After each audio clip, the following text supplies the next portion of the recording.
everyone. We are live with our Youth Waterfowl show. So we've got Austin Noah judging. A couple of announcements really quick before we'll get into it. But overall, we've got 86 waterfowl total that are going to be judged today. 32 different exhibitors in Youth Waterfowl alone, which is awesome. It's our first year bringing it back. We had it our very, very first time ever doing the show, and had issues judging, so we didn't get the entire thing completed. But last year we had enough people asking for waterfowl that we brought it back, and we had a pretty good turnout. So all of the awards here are sponsored. So these are all of the sponsors for the entire show, but some sponsors in particular for Youth Waterfowl are Glacier Ridge Farm. 3F Farms sponsored our best heavyweight. Glacier Ridge sponsored our best bantam. They also sponsored the best in show overall waterfowl. Misfit Homestead in Michigan sponsored our best lightweight. Wandering Fowl Farms sponsored reserve and show.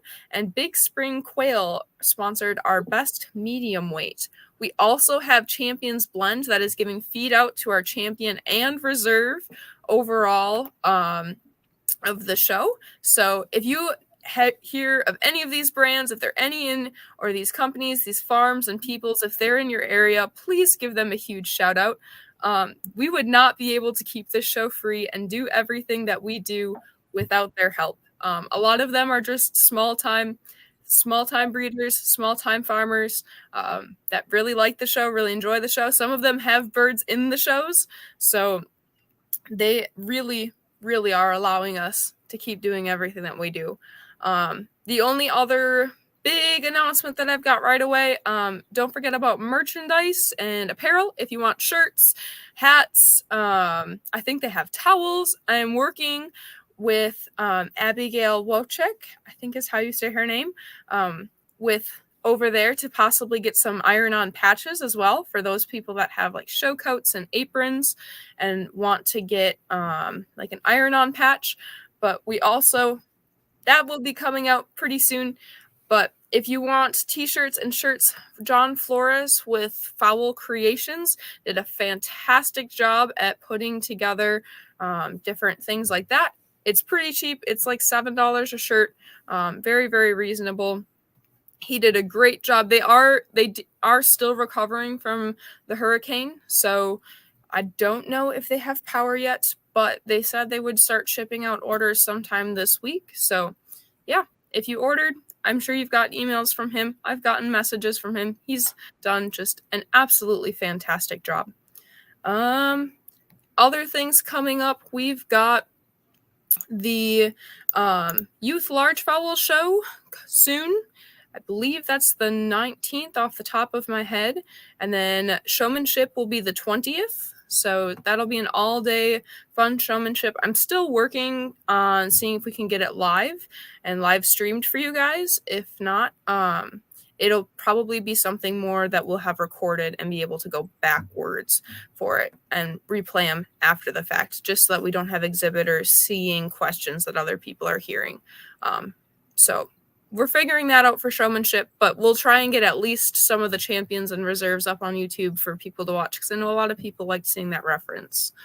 And that was super helpful.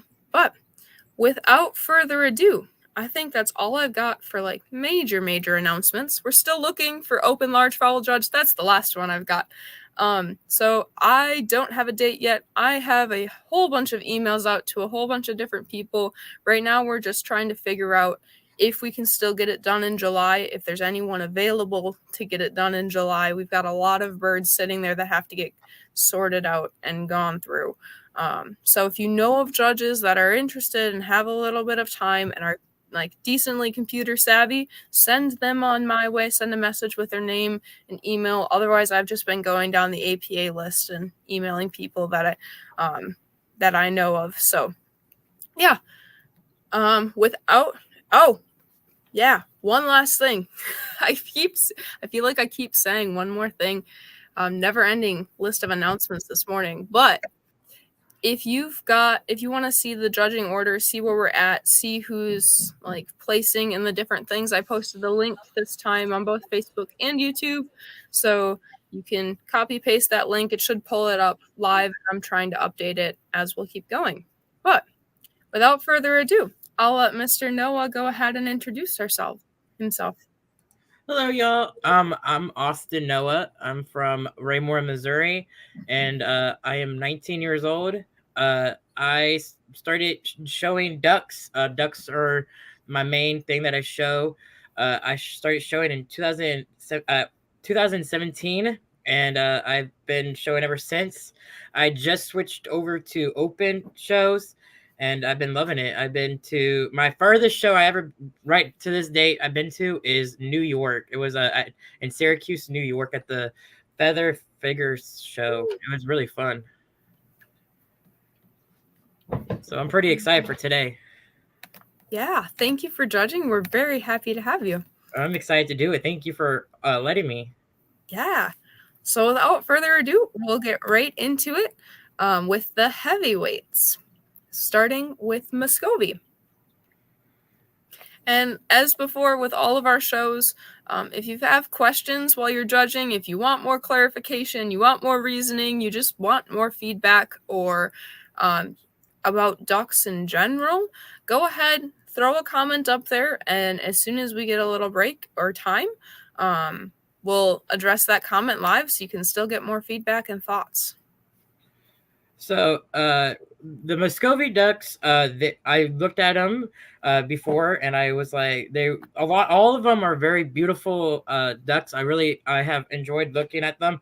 The one that mostly stand out to me, just because of his body, his face, he has the right amount of the red stuff. This is embarrassing, but I forgot what it's called. But the bottom row 4 would be number 1 in the best Muscovies. 4. Oh, 4. Yeah. Say, if you want, you can drag them as well too. Oh, I can. Yeah. Sorry.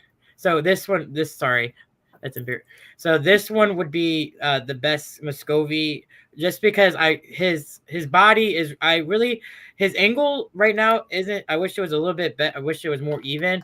But just how his body is, it's really nice. I really love his face. I really enjoyed that. So that would be number 1. I would say number 2 would be this white Muscovy.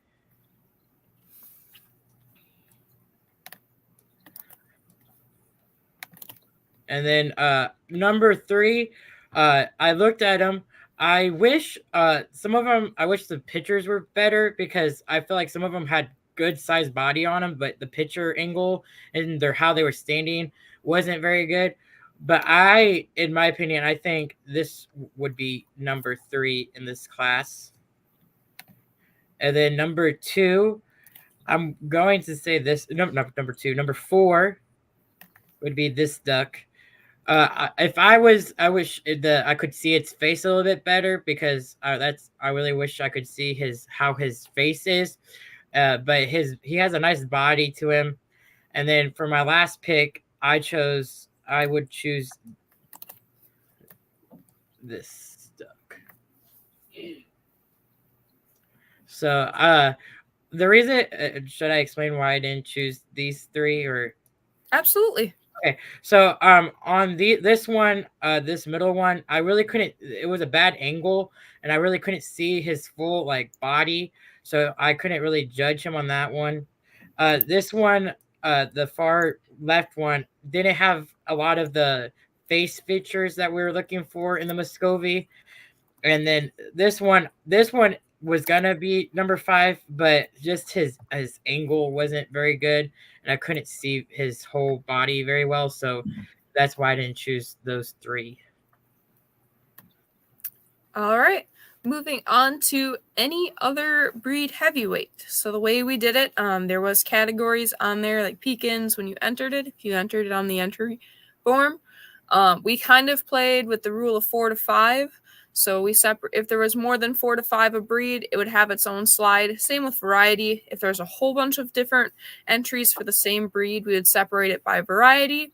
And if there's 4 to 5 of a variety, it would get its own slide. Anything else kind of gets lumped together. That way we don't have a slide with 30 birds on it. We also don't have a slide with like 2 birds on it for the most part. So it worked out pretty well for us. But if you see things like that, if you're wondering why a breed is on like any other breed versus when it was entered as a Pekin, that's why. So on this class, there are a lot of good, like there's 2, 3, maybe 3 that really stick out to me. If I can, I'm gonna enlarge the ruins because I really want people to see their bodies. On the ruins, this one's the far right, second right, so the 4th picture. This is a blue fawn ruin.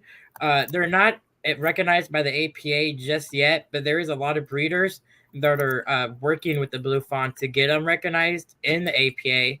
And then the left one, the far right one, so the 5th picture is a gray male ruin.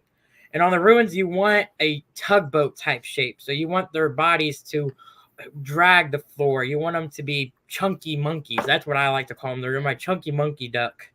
And so in this class, I am going with the female blue fawn ruin just because it has the big body, the tugboat features that I really, really love in the ruin duck. And then in my second place for the heavyweight would be the male ruin. Just because there's just the perfect bodies, the right tugboat. The only reason why the blue fawn's gonna go over the gray is because it has more of the body dragging than the male. And then for the 3rd place would be this Peking male.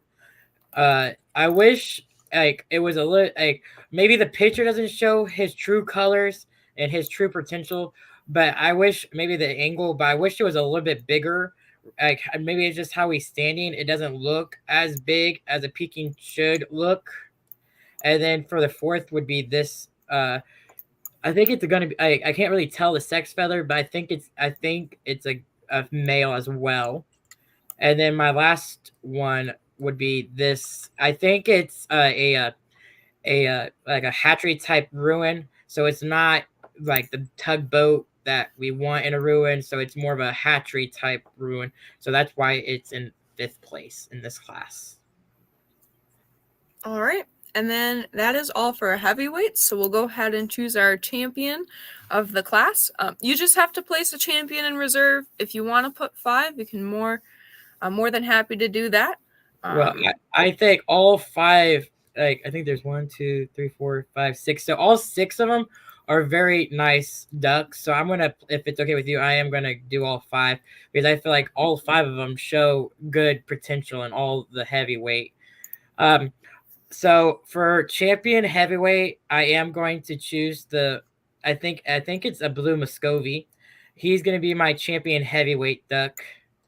And then for 2nd would be the blue fawn ruin female. And then for 3rd place would be the male ruin. 4th place would be the white Muscovy. And then, like I said, I truly don't think the Peking had the right camera angle, but also the chocolate Muscovy also doesn't because I see a lot of ducklings and stuff. So I am going to put as 5th the white Peking for my 5th place. And the only reason why I chose the Peking over the Muscovy is because I do see the right. I see the face. I like how the crown go down to the bill and stuff like that. So the male Peking gets a little bit more than the Muscovy. So all 6 of them are great heavyweight ducks, but for right now, for my class of heavyweight, these 5 would be on my row. All right, moving on to the medium weight. Starting off with Cayugas. So once again, some of the angles on these Karugas, you really want to see the shine, the green. You don't really want a lot of purple. You mostly want a lot of green sheen. You want, and the body is what really makes these Karugas the what they are. So sadly, a lot of the pictures on these Karugas are not top quality, and sadly makes them not going to place as well because they're not as good pitchers as they could. When I was looking at them earlier today, uh, the two that stood out to me the most was this big boy right here and this male right here. Uh, I really enjoy the body on this far right. The one, two, three, four, the fifth pitcher. His body is really nice. I truly wish I could see his face. Like, I wish I could see the side view of him because he looks like a gorgeous, gorgeous Karuga. The very right pitcher. I love the sheen on him. The only problem with him is his bill. His bill is what's going to hurt him the most, is because it's not black like our standard calls for. In the picture, it looks yellow. If I'm wrong, does it look yellow to you, Miss Bree? Yes, sir. And we can enlarge it for the people looking at home.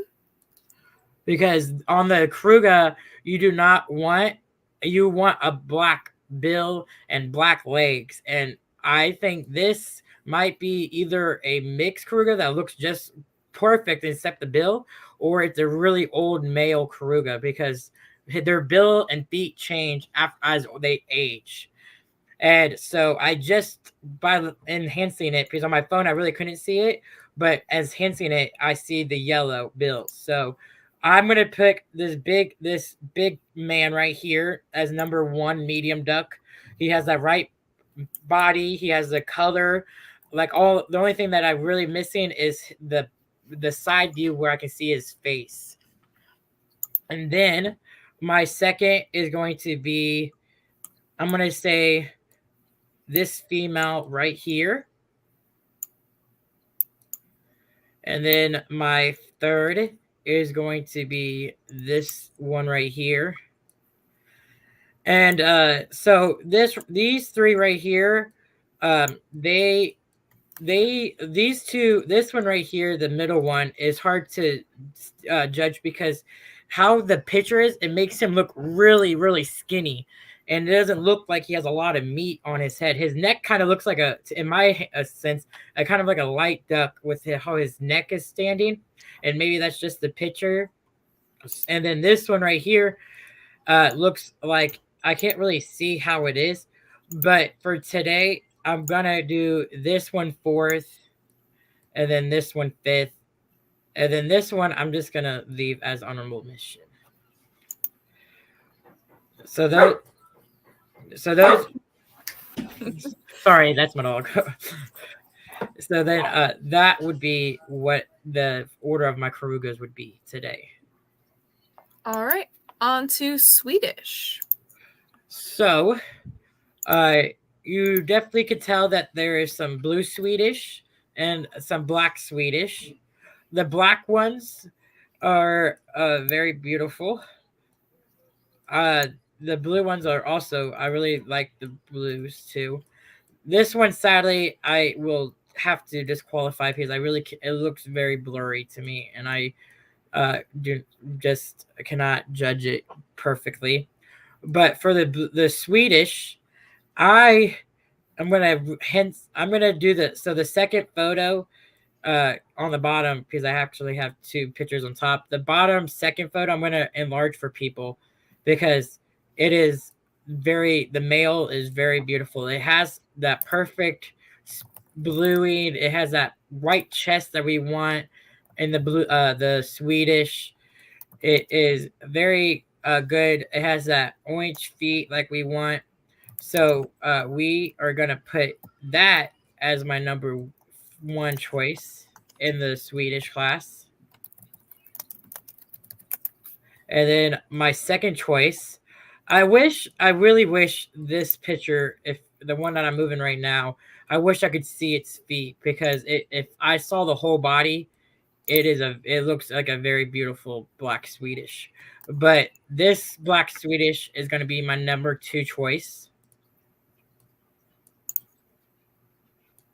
And then my number 3, I'm going to enhance this one because it looks like a duckling, and I really wish it wasn't, because it's hard to judge a duckling because, again, their feathers are not all together and we want it, so it's kind of hard to judge a duckling.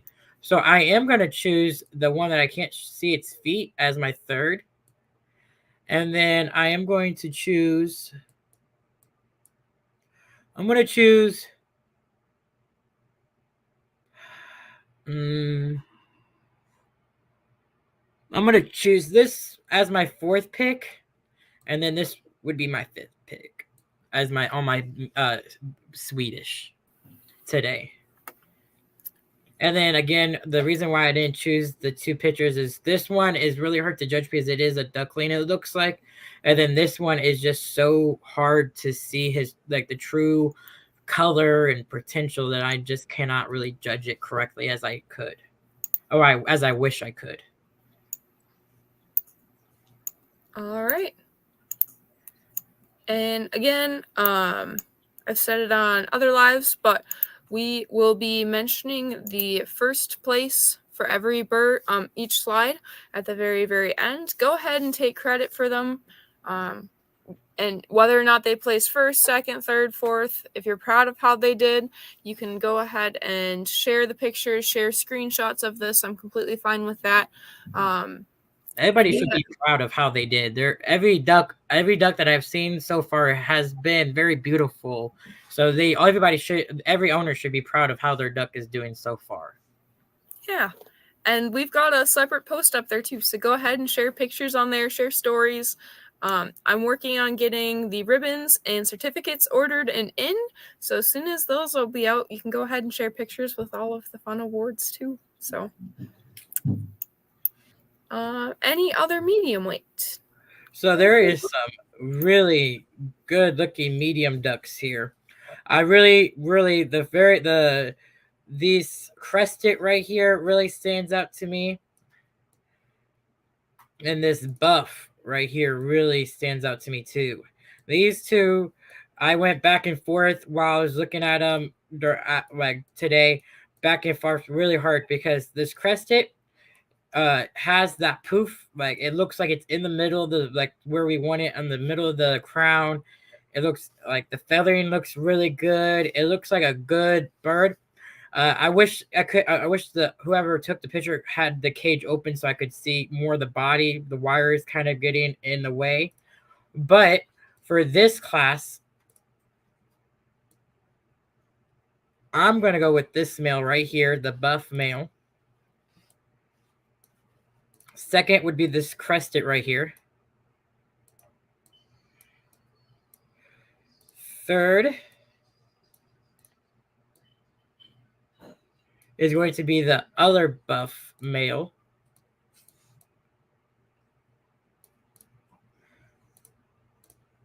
Fourth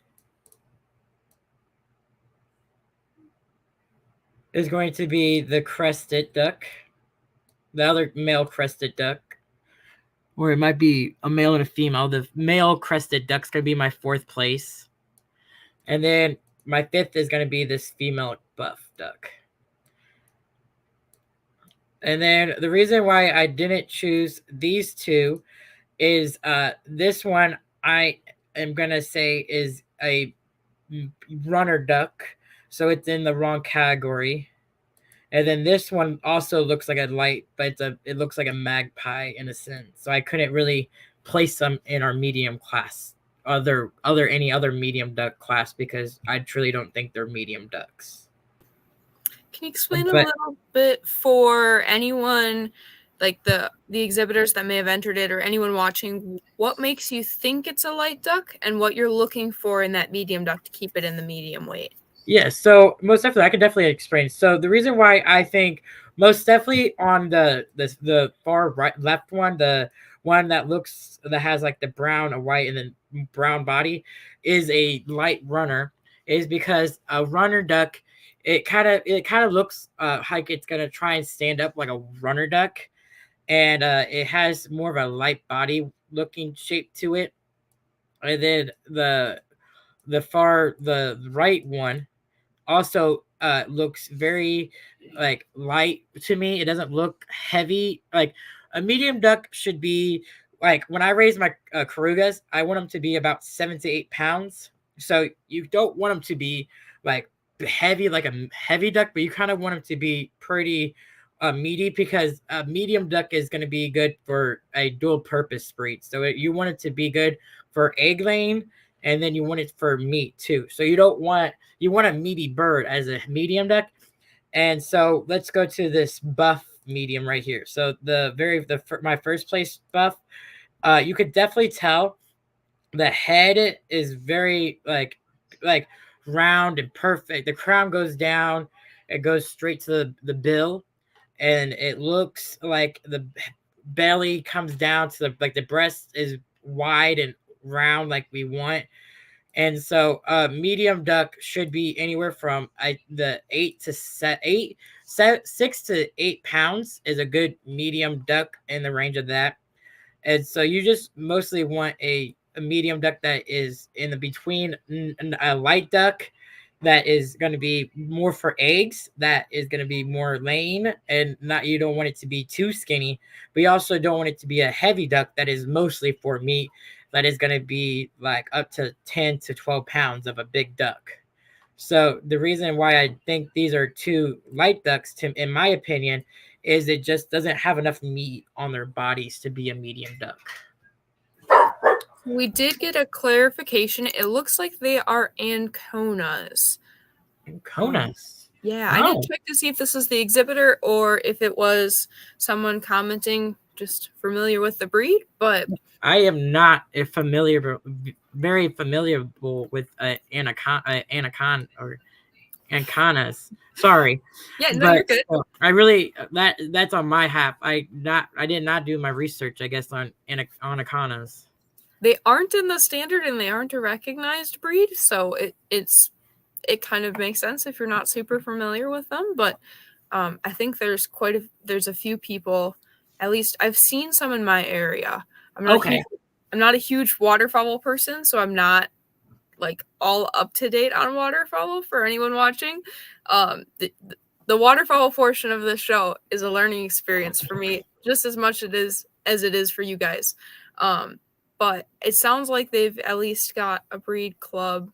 Oh, that's awesome. Some possibility of a standard together. So, well, maybe after this, I can go do my research on them, because I think it might be an interesting breed. These are two, like if they're both very anacondas, or I don't know how to say it, but both of them are very different coloring and stuff. So it's pretty a unique breed, I guess. Yeah. And again, going off of chicken breeds, I know that especially starting out there's a lot of variation on type and color, and oh yeah, a lot of it is just getting to breed for uniformity and things like that. So it could just be some of what's here, but either way, they're very if I would have them in my backyard, they're very beautiful. I really like the coloring on them. They're very good in condition birds. Like they have the nice, like they look like they have the nice silky feathers. It doesn't look like they have angel wing or wet feathers. So they're very good conditioned ducks. So don't get me wrong there. They look like they look very beautiful ducks. It's just I could not judge them correctly if I had to. Yeah, and someone said they thought there was only one approved color for Anconas.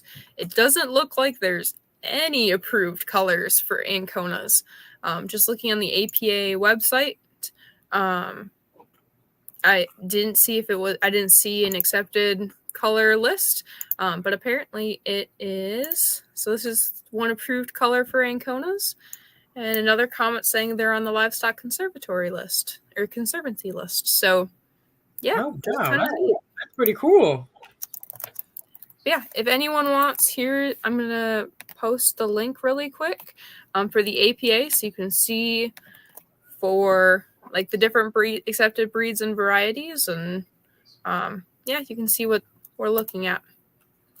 we'll go ahead and move on to our class champion for medium weight. Well, for this class, I am going to go with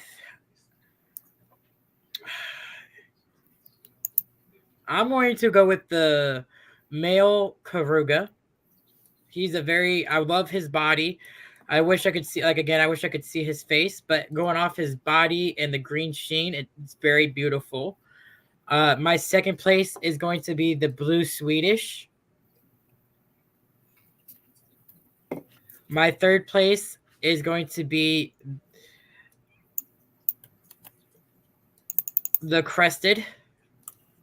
And then my fourth place is going to be the buff. Ooh, I think I did something wrong. Nope, I did that. Okay, sorry, that was my. I'm so sorry. So nope, not your fault. The buff is going to be my fourth. The crested's going to be my third, and then for fifth is going to be the black Swedish. And if it's not black and it's just an angle and it might be blue, but to me it looks like a black. So if I'm saying the variety wrong, I am so sorry. But to me, like how the picture looks, it looks black in my end. So I'm going to say black Swedish is fifth. All right. And that's the hard part about judging virtual shows. There's a reason not all judges like to do it. And that's because it is not as easy as doing an in-person show. That's for sure. You're judging off one picture, one moment. Everyone's photography skills are a little bit different. And we have a couple videos out on how to take good pictures of your birds for anyone looking for next year. And we'll be throwing more tips and tricks, but in the grand scheme of things, it's a little bit more variable than an in-person show. And it doesn't replace it. But so far I have enjoyed watching the videos of the virtual shows. So I have learned some stuff. So I really, and definitely on the quail. I watched the quail judging and the youth and the open, and they were both very informal because I tried to raise quail, but my hands don't. It's like people raise plants and some people can't. I'm like that. I can't do quail. Sadly, those quail don't like me. I guess I don't have to touch for quail. No, quail are my breed. That's my born and bred. That's my breed for sure. But I do some chickens, but quail are my main focus. And it takes a little bit. It takes a few years to realize what you're looking for, how to get stuff down. And raising them and hatching them too, because once they hatch, it's so cute once they hatch, but those little stinkers, they are oh yeah, they're different. They're not, I wouldn't say they're harder than chickens, they're just different than chickens. In the same way ducks are different. Oh yeah, most definitely. Ducks are miniature pigs. My dad calls them miniature pigs. I love them though. All right, we'll move on to our lightweights. We're kind of cruising through the back half of this. Like the bantams are probably our biggest class for sure, with all of those call ducks in there. So yeah, we're not in any hurry. We'll keep going through it. So looking at these, a fun fact about runner ducks, if you didn't know, runner ducks in the APA standard, they're supposed to be ring judged. And so when you say a ring judge, you put them in like a dog playpen type of scenario, and the judge looks to see how they walk and stand. So it's a fun fact that runner ducks are not actually supposed to be judged just in a showcase. They're supposed to be getting out into a type of a playpen run and judged by that. But a lot of shows don't have the resources to do that type of judging. So a lot of times you just see them get cage shown. And so it's kind of fun to go to a show and get to see them do pen judging, because it's if you ever get to go see a show that do pen judging, it's just go out there and you would learn a lot from. It's so cool to see how a judge does it. So it's really cool. Just a fun fact about runner ducks. So on this class, it looks like I have two blacks. So I'm going to put if it's okay, I'm going to move the two blacks together if I can get a better picture of them. It looks like I have an apricot. It looks like this could be a penciled or a fawn and white runner. And then I have a white runner duck. So looking off picture, because like I said, like picture doesn't describe everything about the duck, but what I can see in the picture, I'm going to say my number one choice is going to be the black runner. Is going to be my first best runner duck. My second runner will be the trout runner. And then I'm going to say either the pencil or the fawn and white runner is going to be my third. And then the other black runner is going to be my fourth choice. And then the white is going to be my fifth. And the only reason why the only reason why the white duck is in fifth place is because there's two main reasons why. The picture is kind of blurry. I can't really see how good this. It looks like the stand isn't really as up and down like a wine bottle as we want to see it. And then two, the wings kind of are not meeting flesh with the back like we want it as well. So on the runner ducks, we want to put a pencil on the top of the crown and put it on against the bill. And you do not want to see no gap between the pencil and the bill. You want it to be as flat as possible, lined up with the eye. So it's pretty cool. The runner duck could lay up to about 400 eggs per year. So they're very good at egg laying. I would not get a runner duck for meat. By no means. Mostly for eggs, I would say. I was gonna say you won't get too much meat off there. No, definitely, it's like a silky in a sense. But at least the runner will give you eggs, a lot, up to 400 eggs a year. All right, on to Welsh Harlequins. Okay, so very, very nice Welsh Harlequins. I really enjoy looking at them today. I wish some of them had better pictures, because like I said, it's hard with some of the angles, but just off by first glance right now, I am going to choose this female right here as my number one. I really like her color, her bill. I love her bill. It's nice and dark like I like it. Her body is nice. So that is I really enjoy that Welsh Harlequin for sure.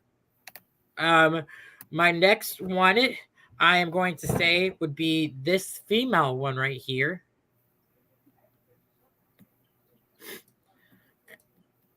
I'm gonna enlarge the male, the first male. So the one on the left, I'm gonna enhance it just for people to see it. I'm looking at the markings, because it's really the reason why a lot of people might not like the Welsh Harlequins is because the coloring is so hard to get correct. So there's actually two colors of Welsh Harlequins. There's a silver and gold. The gold type is only recognized in the British standard, and then the silver type is recognized in the APA. Or I could have gotten those. It's either or. I know there's a silver and a gold, and one's recognized by the British standard, and the other one is recognized by the APA. So, fun fact about the Welsh Harlequin. I'm going to say this male is going to be my third choice, and the Welsh Harlequins.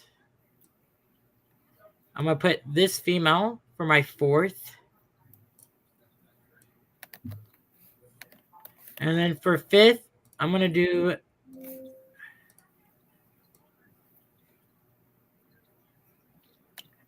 the other male.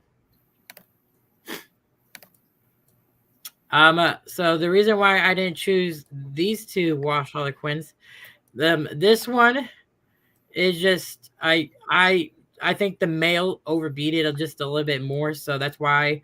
And then this one, it doesn't have the right pattern that I'm looking for in the Welsh Harlequin, if that makes sense. So like compare it to the other females, this one is not as pattern and color as we want it in the wash Harlequin, and also the bill is as the right color either. Really quick, we had someone say it's silver in the APA and gold in the English version. Okay, so the English is like British, right? Yes. Okay, that's what I thought. Okay. And then we had someone ask, what on the runners, what was the reasoning for black being number 1 and gray is number 2? So what was the placing there? So the reason why I did the black runner first is because if you look at it's mostly just because of the conditioning on the ducks. If everything is perfect on the ducks and color is correct and the stain's correct, we go with the conditioning of the bird. And so I felt, in my opinion, the black duck was better conditioned than the trout is. So if you look, the trout wings kind of look choppy. It kind of looks like they're like not as prim as I want them to be. So that's why I chose the black over the trout. All right. I will make this really quick. Woo. Sorry that I mixed it up. Sorry. Nope. I'm just doing this way, so if people want screenshots, they can do it where it looks pretty. Yeah. That's the only reason. And then there's the Welsh Harlequin. Give people a chance for screenshots. And again, you can always go through and replay it. I know Facebook is weird about the lives, but YouTube will let you go through while it's live afterwards, and you can skip to whatever point. So if you're having troubles finding what you want to see on Facebook, let's try switching on over to YouTube or vice versa. Any other breed lightweight? All right. So it looks like I have two khaki Campbells and then 3 magpies, black magpies. And the magpie, I know, is not recognized just yet in the APA, but I know there's a lot of support and breeders out there that are trying to get the magpie recognized by the APA. So hopefully there's a lot of support. It's just like the anacondas, that there's breeders out there that want it to be out there. So hopefully in a couple of years it'll be in the APA. Who knows? So for this class, we're gonna enhance it a little just so I can get the khaki Campbells, because on the khaki Campbells you want to see some penciling in them. So I want to make sure people see the penciling in the khaki Campbells.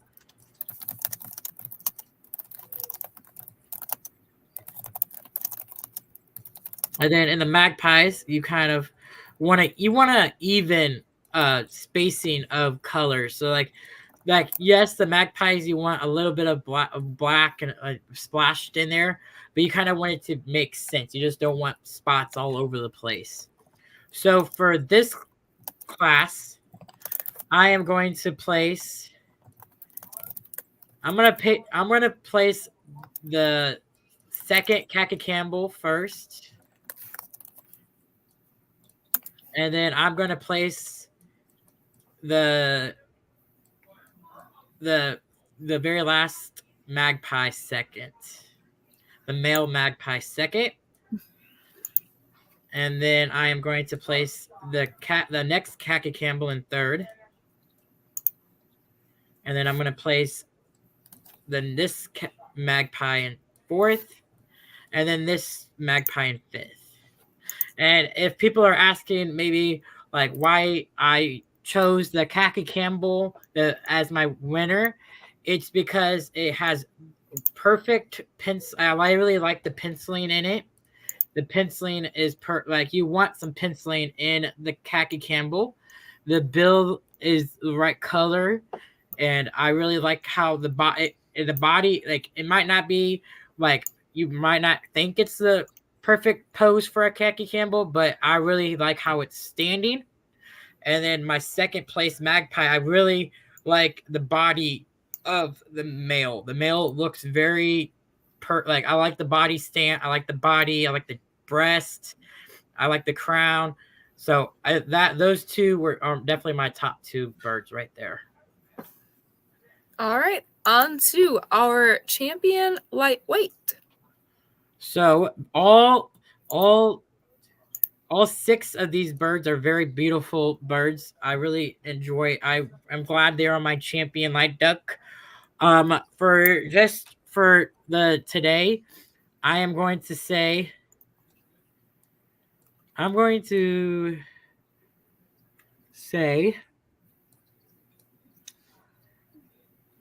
say the black runner is my champion light duck. Then it's going to be the khaki Campbell. Then it's going to be I'm going to say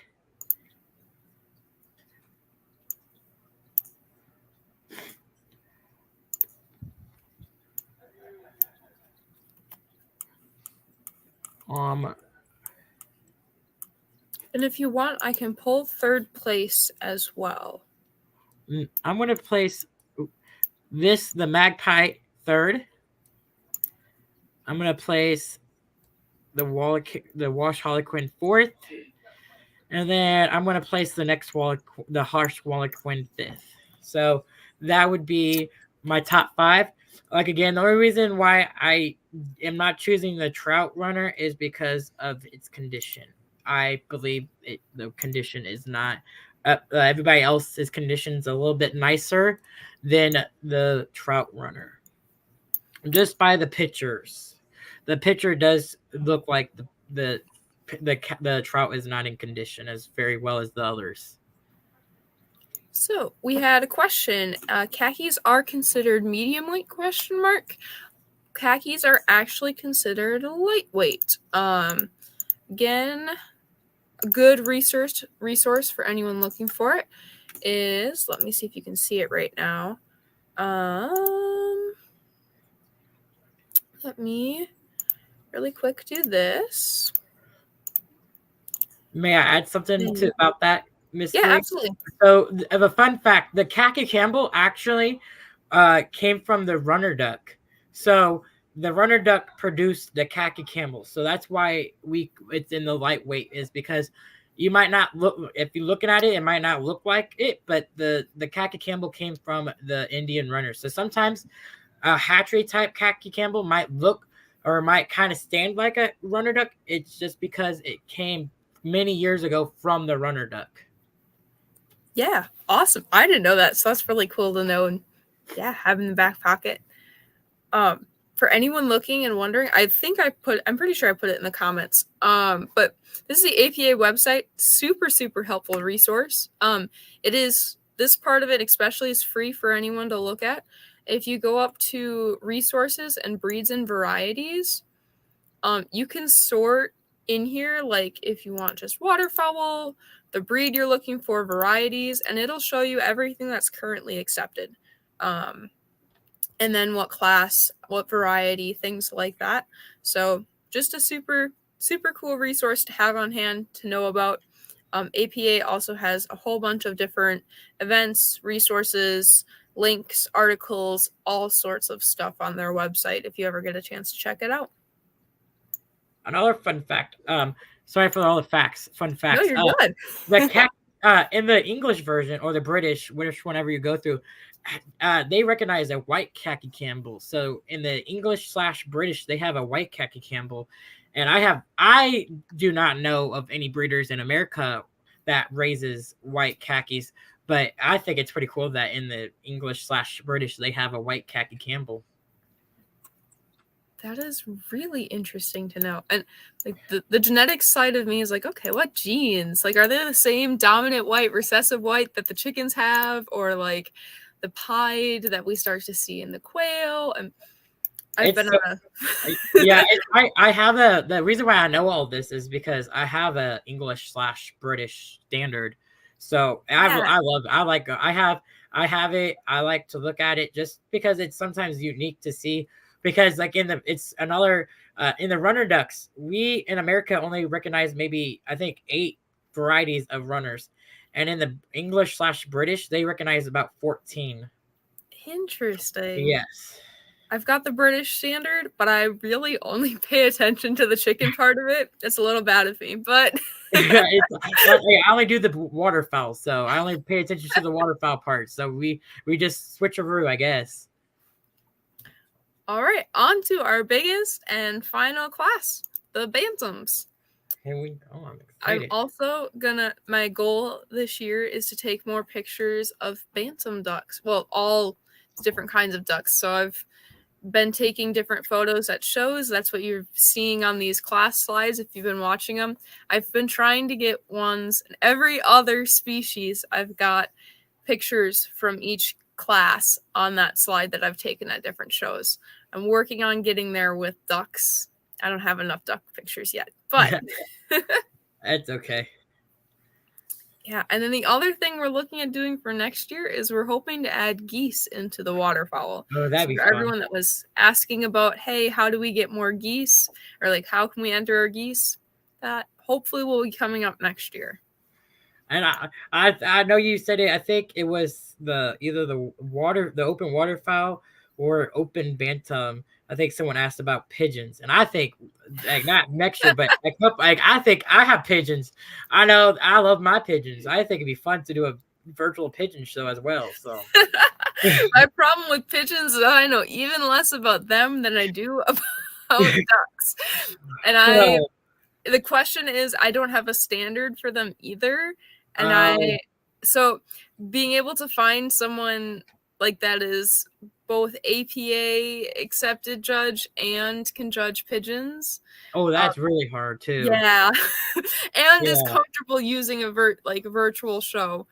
True, because no offense, a lot of the good pigeon breeders are kind of older, so so they're not very techy. I can tell because a lot of them I found a breeder in New York when I went to New York that didn't even have Facebook. I had to text the whole time, and it was really cool because you're so used to texting people on Facebook that you're like, oh, I had to text them through my phone, like okay. So it's just so like you just never like it's so cool. So yeah, I understand. It's hard to find like everybody. So like I understand why you don't do it. It's just I was just teasing with you. oh yeah, I know. It was you're talking about texting, and I had the most interesting conversation with the APA or ACBA. Working with our quail standard, we had a lot of different breeders coming together from all across the world, and people. One of the people we were talking with was a farm, a big production quail farm down in Brazil. They raise about 250,000 to 500,000 quail a year. Oh, I think it would keep 4 alive. Yeah, and they were just fantastic. They've got this thing down to a science, but it was very unique. Their culture is a lot different. So what they did, like they're not on Facebook, they're not on social media, they're not on they don't have an email, and I personally don't use my phone number. Just with parts of my job and things like that, I don't give my phone number out for that. So we ended up talking over WhatsApp, and it was very, we're going to introduce you. We have a third party person that's here that's going to introduce you to this guy first so that you're not just contacting them out of the blue because they won't respond. It was just very different, very interesting. And that's awesome. But yeah, they were very, very informative and helpful. So good to know. Moving on, bantams, call ducks. There's a whole bunch of calls coming up. So for this one, I took my best shot at which ones are males and which ones are females. So obviously, if you can see the little curly tail feather, that's a pretty good indication. Obviously, if they're molting or they lose that little tail feather, they might have been put in a female class. It's gonna be okay. Understandable. If anyone catches an error right away, go ahead and let me know, and I can switch it. If it's something where after the fact we recognize the error, we're gonna go with it. And I can always text Austin too and ask for feedback or opinions or more on that later if there's any errors. But Yeah. So on the male whites, I really enjoy looking at them. They're very. A call duck is a very unique type because a bantam duck, like it came from only. There's only two like quote unquote like true bantam ducks are the mallards in the East Indies. The call duck had a it's called a dwarf gene that makes them this small. So it's pretty cool. That's why some of them that they're so small don't even reproduce. So it's pretty cool. I think call ducks are very unique and very tiny, very cute little ducks, but very loud. Because the call duck was used mostly to call in wild ducks for farmers back in the 1800s. So for this class, I am going to say my very first one is going to be this male right here. I really like his body. It has a nice round breast that goes to the tail.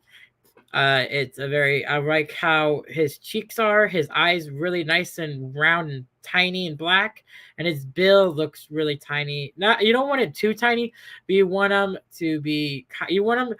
My mentor, when because I did call ducks back, like it's been a couple of years since I got a call ducks. I mostly focus on gray mallards now, but my mentor always told me that you want to take a not a yardstick, but like a yardstick. You can take a yardstick and you want to put the bill on the yardstick, and you don't want it to pass maybe like a centimeter of it. You want it to be perfectly on the rulers going sideways on the bill. So it's pretty cool. You want it to be kind of tiny.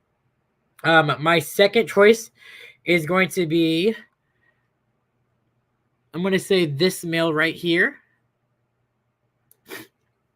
My third choice, I'm going to say is, I really wish, I'm gonna say this male right here. My fourth is going to be this male. And then my fifth is going to be this male. And the only reason why I did not choose this male right here is because of the condition of its wings. It kind of looks not as good condition as the others. All right, moving on to white females. We did have someone ask, they sent me a message, what BOB stands for. So if you see it on the page, you see it might be on that outline in there. But BOB stands for best of breed, and like BOV would be like best of variety. So just some like abbreviations you might see in a showroom. I try and keep it pretty, like I try and keep abbreviations out of it for the most part, but some of the more common ones and shortcuts I'll use here and there. So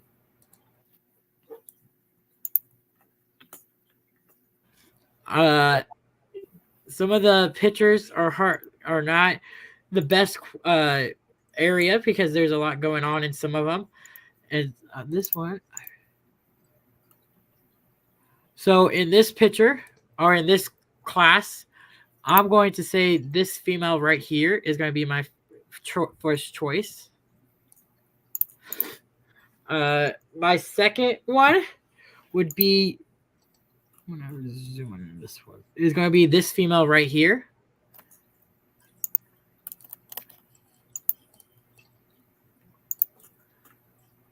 Is it okay if I switch them? I feel like I'm going to switch them. Is that okay?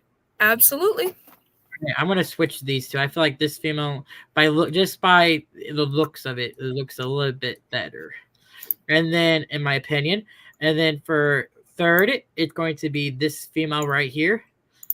Whoever took this picture, very brave, because it looks like it's outside, and I would not want my ducks do not like. They're very calm. Don't get me wrong, but I would not want to take them outside without it being in a pen. So very good job on whoever took that picture. My fourth pick is going to be this female right here, and then my fifth pick will be this female right here. That'd be my top 5 white females. All right. Moving on to best white call. So my best white call is definitely going to be. I'm going to go with. I'm going to go with the white male right here. I really like him. I really like his, like I said, his breast, his body looks very nice. His condition looks really nice. His head, his eyes look great. He looks very good. Like as I can see. My next is going to be the female. For third is going to be this female.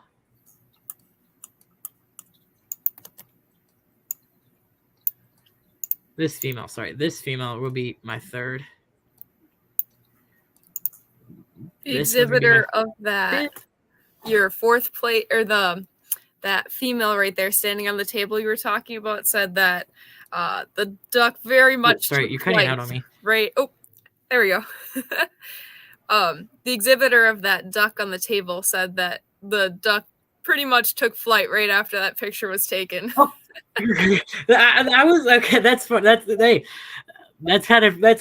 Hey, that's awesome. Like not awesome that it flew away, but hey, at least it's staying there because it's a very good picture. It shows that I really like it. So that's gonna be. I want to say that's gonna be my fifth choice too. So I really like that one. So good, like just every second counts. So that perfect picture you never know what's going to happen before or after, but right when that picture got taken, it was beautiful. So, like we said, one snapshot, 1 second, one picture. Yeah, true. On to gray males. Alrighty. And So I took my best guess at what was gray and what was blue fawn. So when I was looking on my phone, I did not see no blue fawn. The two on the far left are just an eclipse. So that may be why, but you did very good because I cannot see no blue fawn in here. So for all of the not waterfowl people or chicken people that might be interested in waterfowl, what does eclipse mean and why? Like, how does that play a role in showing birds? So the eclipse is a very unique type of thing. So it usually happens like on the grays, so like the gray call and the gray mallard, and on the ruins. And then there's some other varieties that go through eclipse too. So like the buffs and the Sonoxys, they go through and it's just where they go from spring to fall. So during the spring, eclipse is where they turn into almost like a female type pattern, and they lose their mating color, so you won't see their bright green head like a normal gray call or gray mallard or a gray ruin would look like. It actually turns into kind of like a female color pattern. And that starts anywhere between April to late April, early May is when they start eclipsing. And then they get out of eclipse around end of August, early October. So they're not as good when they're in the eclipse. They're not a disqualification in the APA. It does not say they're disqualified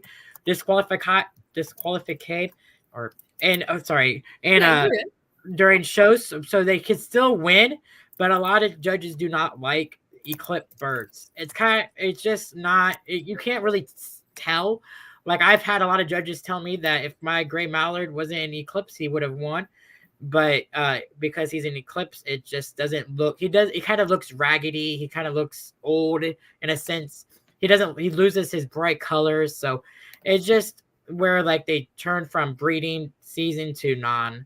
And it was a funny story is I had one of my teachers come out to my one of my I want to say farm, but I like to say it's a farm, but my house, and my male was in eclipse, and he was like, "Oh, you have two female mallards. Where's your male?" And I was like, "No, there's a pair there. It's just my male is in eclipse, so it looks like the female." And you should have saw his face when I said there was a pair there. He was like, "That's not true." He's a duck hunter, so he only sees them in their mating colors. So it's so cool to tell people, because a lot of people don't know about the eclipse because they don't like you only when you go duck hunting, they're out of the eclipse, so it's fun to Right. tell people about them. Interesting. Good to know. Yeah. So, in these pictures, I really enjoy them. I'm going to enlarge this one though. I'm going to say this gray mallard right here is my first choice.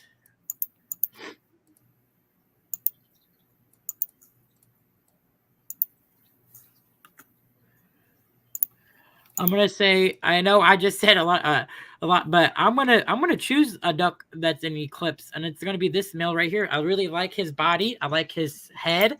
I really like his beak. He is in his eclipse, but like I said, it's not a disqualification at all. So I'm gonna put him as my second bird. My third bird is going to be this male right here, and then my fourth bird. And again, on the calls, like the pitcher can say anything because sometimes if they're not in the right pose, it kind of makes them look not as small and as tiny as they might see in person. So pitchers tell everything. So I'm going to say this is going to be my fourth, and this is going to be my fifth. And if you are wondering why I might not have chosen this one as on my row, is because I just doesn't like the bill has like it's just I think the others are a little bit better than this one right here on not that I did not choose. If that makes sense. All right. On to gray females. Alrighty. So again, all very beautiful. Very beautiful. I really enjoy them. All of them have the right size bill. So I'm going to say for the gray females I'm going to say this is going to be my champion female. I really like her body. It looks like a boat. Like you don't want it to be like a tugboat on the ruin, but you want it to be like a boat.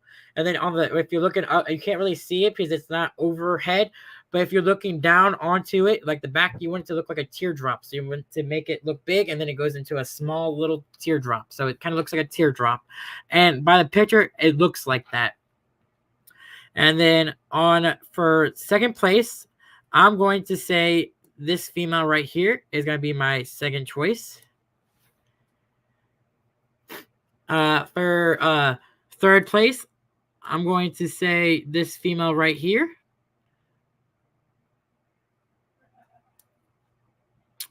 For fourth place,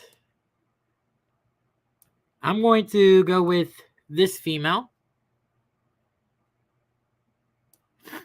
And then for fifth place, I'm going to go with this female right here. And then people might ask if people want to know why I didn't choose these two. This one, I really like. On the others, you could see kind of the whole body. They got the face kind of, if I could see the face and everything.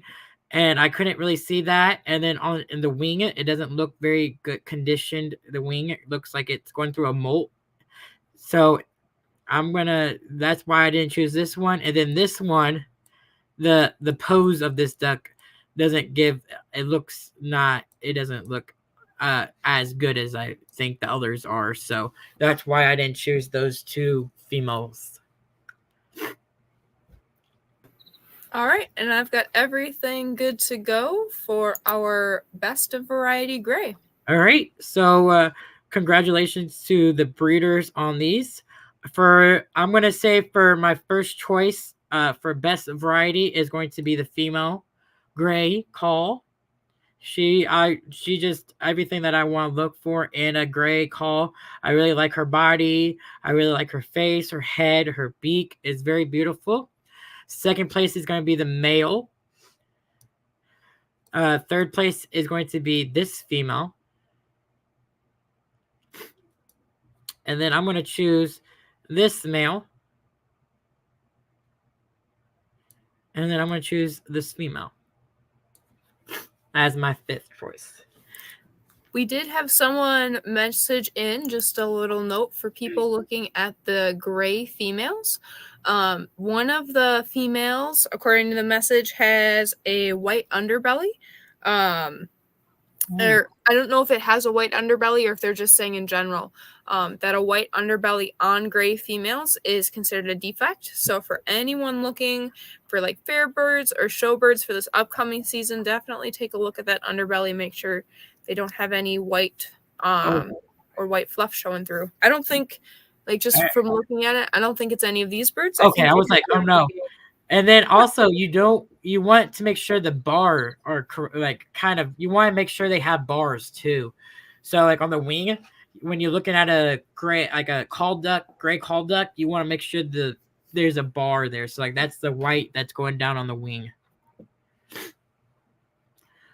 So, but yeah, a white belly is not good on a call, a gray call. So you may want a white belly on a white duck, but yeah, another color. But not on a gray call. That was embarrassing. Sorry about that. No. I was making a joke. Oh. Okay, on to pastels, and this one we didn't have enough to separate by sex, so it is all just on one slide there. Well, I feel like this one right here is a butterscotch. I hope that's okay. Yeah, I can move that onto our any other. Okay, yeah, this one, this is a butterscotch call. Like I said, my expertise is definitely not ducks, so if there's a mistake in there, I want to fix it and make sure that everyone gets the way it's supposed to be. So, there we go. So for the pastels, I'm gonna choose this female right here. I know I'm so sorry that I enlarged all the pictures to make it. No, you're all good. So I'm gonna choose this female right here as number 1. For number 2, I'm gonna choose. I wish on the male. I wish it would have zoomed out a little bit, so I can get the whole body. But as I can see, I'm gonna say both of them. I can't really see that, so I'm gonna go with the male for my second choice, and then I'm gonna do this one as my third, and then this one is gonna be my 4th place bird. And this one is a very young pastel and doesn't have all of its color in correct right now, or it's just not a best representation of a pastel that I can see in the picture. All right, on to, let me make sure it's not best. Yeah, any other. We got the butterscotch in there, so we should be good. Perfect. So what it looks like, I have I don't know what color that duck is, but that's a really beautiful. I like the color of that one. I'm gonna say for this class right here, I'm going to say is going to be the butterscotch female. So she has a nice pose. She has a nice body. She has a nice head, the nice build that I'm looking for. So she's going to be my very first choice.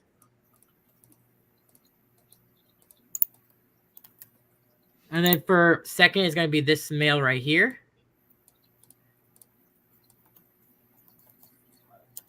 Do you know if am I judging the female, Snowy? I believe so. Okay. And if you're not sure, and what the rules stated to have one duck in the picture. So if you have questions judging the duck, or you feel like you can't judge either one, you are more than welcome to disqualify it. Okay. So I am going to say, because this is all any other variety, I'm going to put this one as third, because I know it might not be a recognized color and I might not know what it, but I think it has a nice body to it. And then I'm going to, because I don't think it's fair that this one has 2 ducks in it, and the rules state that it needed to be 1. So I don't want to put it over these that follow the directions. So I'm going to put this one 4th, and then this one 5th.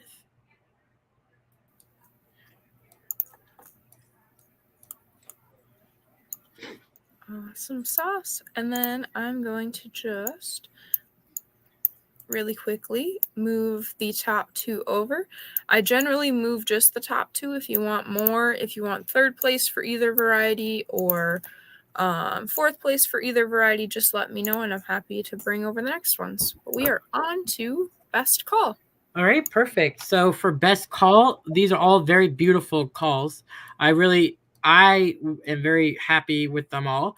They all have very nice bodies, like I want. All of them have the nice bill size, the round eyes, the perfect eye colors, all the perfect condition and colors that I'm liking. Just for today, in my best of breed, I'm going to go with the gray female. She's very beautiful. I really enjoy her. For 2nd place, I'm going to go with the white male.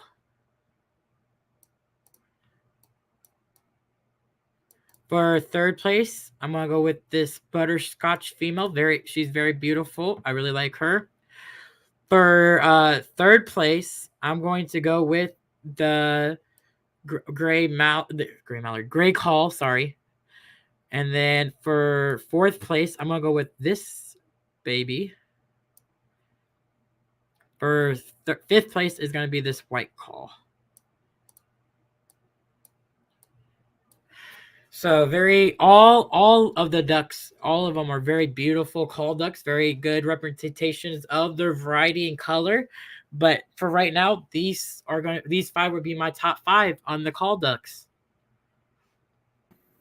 All right, on to our last best any other breed. So for this one, there was only 2 ducks in the bantam class that were not calls. So these are East Indies. Yep. And so just by my first glance, I can clearly, no offense, tell which one's going to be my top one, because it is definitely, you can definitely tell the sheen in it, and has the lighting is very beautiful. The other one is kind of hard to see the color, like on the East Indies and the Krugas. You definitely want to make sure you see the sheen and the green in them. So for today, just because of the color, the lighting and stuff, this is going to be my first best other breed of bantam, and this would be my 2nd. And I wish the East Indie, like I said, is a true bantam, just like the mallards. So there's gray mallards and snowy mallards that are also in the bantam class. So there's four breeds. There's call, East Indies, and mallards that go against each other in the bantam class. And then for the APA, but in the ABA, there's actually 4 breeds of bantam ducks that go against each other, and that's the call duck, the East Indie, the mallard, the Mediterranean, and then 5 actually, and then the Carolina wood duck are all recognized in the ABA. Interesting. Yeah, so in the APA, they only recognize calls, East Indies, and mallards, but in the ABA, they recognize calls, East Indies, mallards, Mediterraneans, and then the Carolina wood duck. That is good to know.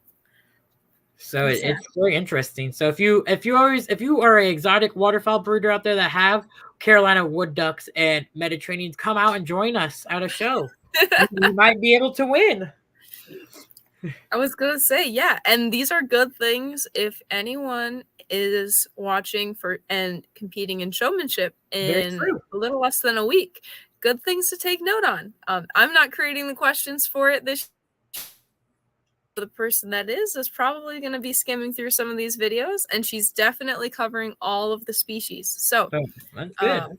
Yeah, a little hint, nudge to anyone that's watching for showmanship. Go ahead, watch through all of these videos for every single species, because you'll get questions on all of them. And then and I'm gonna say, if you did not get signed up for showmanship today or for the virtual show, does that mean that do not give up? Because I did showmanship all throughout my junior year, or my junior showing year, and every single time I stepped on the showmanship floor, I learned something new. So it's always good to go out there and just try. That's all you can do is try your best, and I enjoyed it. I learned a lot of public speaking. It grew me in public speaking and talking, and it just made me better at what I love it. So I'm just telling you right now, if you're scared about doing showmanship, don't be, because it's definitely worth it. I started with showmanship one of my first years into it. I'm a showmanship judge now. I've judged a couple different shows, APA, and district and fair shows in the area for showmanship. You learn, it's one thing to place your bird on champion row. It is another thing to place champion showman, and a good showman should be able to do both. I mean, not necessarily be able to do both, because obviously it depends on the show, but I think it really speaks to a breeder that can not only pick out very, very good champion birds, but also they can do everything needed in showmanship to show that they understand why that bird is on champion row and how to do it again. Oh, most definitely. I think if you do not think your bird, like, I'm not trying to be rude, but there is no perfect bird out there. There's always going to learn. So if you think your bird is perfect, then you might want to open up your standard and learn, because there's no perfect. That if there was a perfect bird out there, then we wouldn't be needing a standard. But there's not one perfect. Like, there are breeders out there that have good birds, but there's always learning and growing and stuff. So definitely do showmanship. Like, yeah, definitely. And like, for anyone saying again, like, and there are no more showmanship slots for the virtual show. Next year, we are looking at getting more showmanship judges, so we'll be able to do multiple slots for that. But for anyone thinking my bird's not good enough, we also do adult showmanship too, just for the heck of it. So you are not too old, you are not too young. And if you're thinking my bird isn't good enough, my first year of showmanship, I brought a Cornish cross market bird. You're judged on what you know and how much you are willing to learn and put yourself out there, versus how good your bird is. Obviously, good conditioned bird, but if your bird doesn't look like anything like the standard, doesn't mean you can't do well at showmanship. It's about how well you're learning. So you get judged by yourself. It's not mostly about how good your bird is. That's what the judge and the show hall is for. You get judged yourself, and that's what counts in showmanship, is what you know, what you are willing to learn. Because if a judge looks at you and tells you a fact or something that they want you to know, and you take initiative and say, "Oh, I need to learn that," that's what they're looking for. They want to make sure, they want to see that you're willing to grow and do good. Yeah. So we'll finish up the last couple of slides. We got champion bantam ducks. Okay. Then let me know if you want 4th place or 5th place call up there as well. So may I have the 4th place call duck up here, please? Yes, sir. Absolutely. Perfect. Throw it up there. And shoot, that was me. There we go.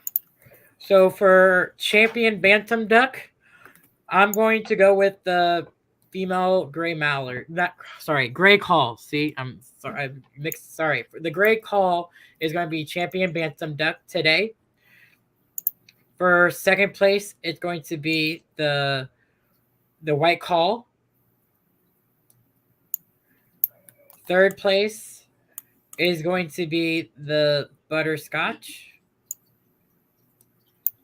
4th place is going to be the East Indy. And then 5th place is going to be the gray call duck. So those are my top 5 champion bantam ducks today. All right, on to our champion row. So first of all, congratulations to everyone who got on champion row. You got still pretty good competition. A lot of exhibitors from all over the United States entering this. So to make it onto champion row, even in a smaller class, is no easy feat. So you should be very happy and very proud of yourselves. We'll go through after we pick champions for names, and we'll give the top person on each slide, so you'll be able to see those again. And then, and then any other things that I forget about, I will mention back then, because I know I'm forgetting something I was going to announce here, but. And then if anybody has questions, I have time and I'm willing to stay on and answer as many questions as people have, because I love talking about waterfowl. So I'm a crazy waterfowl person. So if you have any questions, I'm willing to answer them. Absolutely. And I've got time too this evening. So yeah. Alrighty. Someone commented saying they just burned dinner while watching the show. Yeah, sorry about that. No, don't burn your house down, but oh yes. I'm glad you're learning. I'm glad you're watching. And then champion row. Let me know if you want third place. Basically the way we do it, we have one champion, one reserve. We can have as many or as few honorable mentions as you would like to have. Okay. If you'd like to pull things from other slides, let me know and I can happily bring them up for you. Alrighty. Well, all of these birds on my champion row, I as myself, I feel like are very well deserved to be up here. But today, for champion of my show, I am definitely going to go with the Blue Fawn Ruin. I think she's a very beautiful, beautiful bird. I think if they were recognized, the Muscovy placed over the Ruin for champion heavyweight. Perfect. So then, sorry about that. That's my fault. So then I'm going to say that Muscovy. I think I did. Yes, I remember doing that. Yes, sorry about that. Nope, you're all good. So the Muscovy, like so those two, like I guess those two were really top choice of mine because I got them mixed up. So the Muscovy, I really like the body of this bird. I like the coloring, the conditioning, and then the main feature of the Muscovy that people really recognize is I think it's called crinkling. I think that's what it's called. And it has just the right amount of it. You don't want too much. People think if they have the most on it, it's not. It's going to be you don't want a lot of crinkling. So you want a mixture of both. So I think it has the right mixture of both on it. So I feel like this Muscovy right here would be my champion duck. And then for my reserve champion duck, I'm going to go with the Karuga. I think it has that perfect body that I'm looking for. It has that nice sheen of a Karuga that I'm looking for. So I'm going to go with the Karuga. And then I'm going to choose for honorable mention. I am going to go with the Ruin, the Runner, and the Gray Call Duck. Let me grab the names really quick for those. I've got it. It's here. There we go. It was listed under any other heavyweight, which is why I wasn't seeing the Ruin. We're good. So I am so sorry about the mix-up of the champion duck. I was going to say, that was one thing we were talking about earlier, too. Austin and I were, for everyone watching, of what... So in the APA, their rules are for their shows that any unrecognized variety or breed can't place over a recognized variety or breed. And so we were talking about what parameters were here, and because he knew right away that's a bird that you liked. So yeah, so sorry about that. No, absolutely. Okay, I didn't offend anybody. Have it up there. So okay. I've got names for everyone. We'll start from the very beginning and work our way through. Perfect. And this is a great time if you've got questions or jumping in now and you've got more things you'd like to ask or things you may have missed and you just want to make sure it's clarified. Go ahead, throw them in the questions. We'll come back to it after we go through all of those. And I remembered what I was going to say earlier. So we've got our introduction slides and then heavyweight. So starting with the very first one, our best Muscovy is from Weston Jolly. And if you're following along, you'll know his name will pop up later.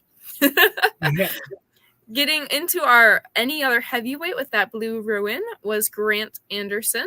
It's a very, I really like that deck. I was going to say, I believe they're watching along.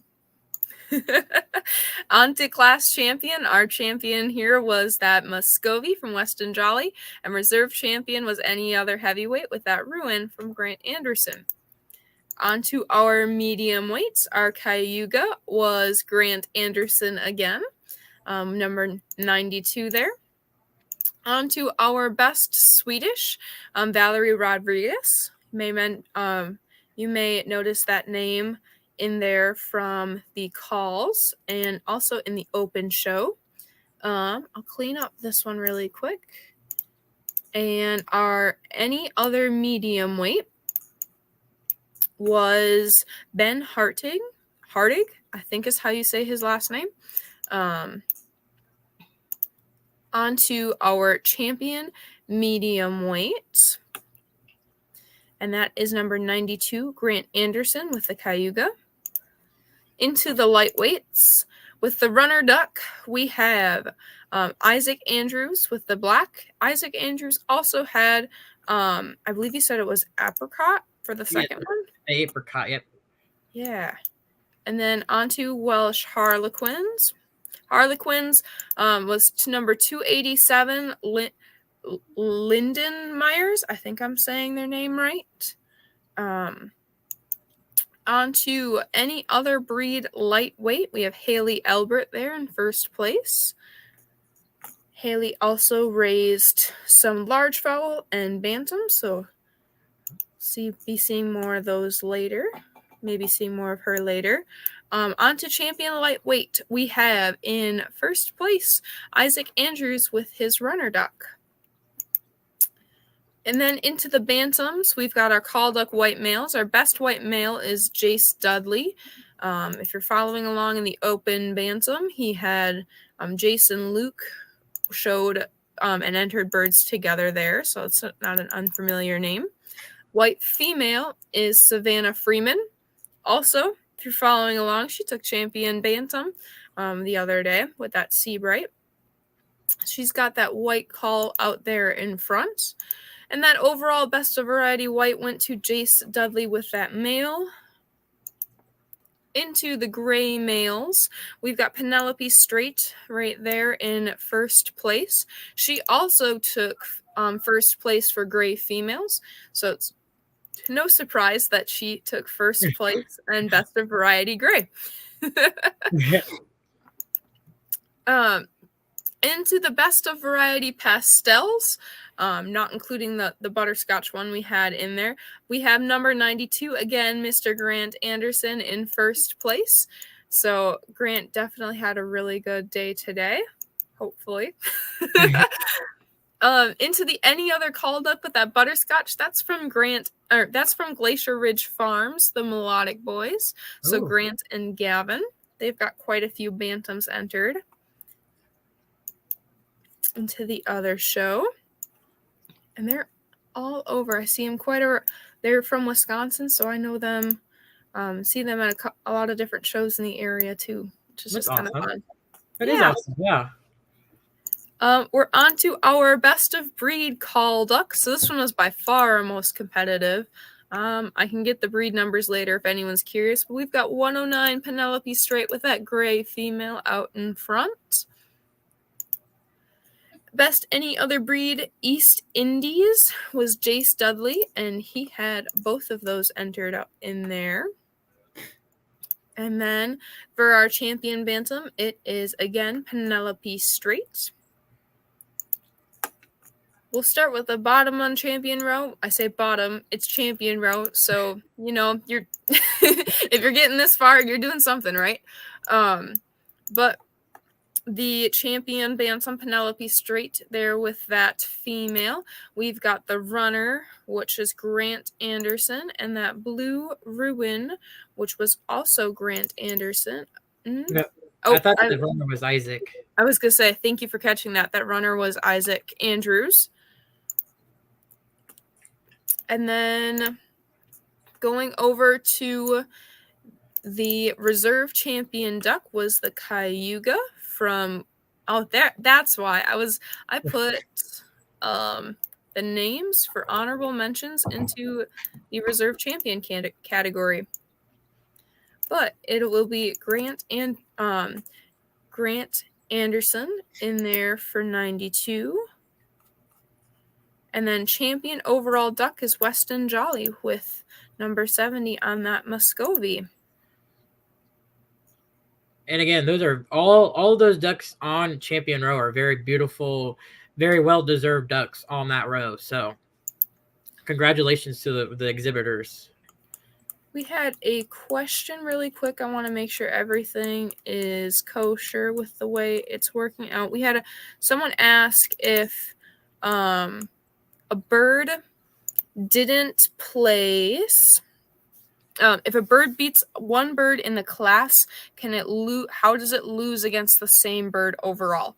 So in this case, it doesn't. Champion duck was champion heavyweight, and reserve champion duck was champion medium weight.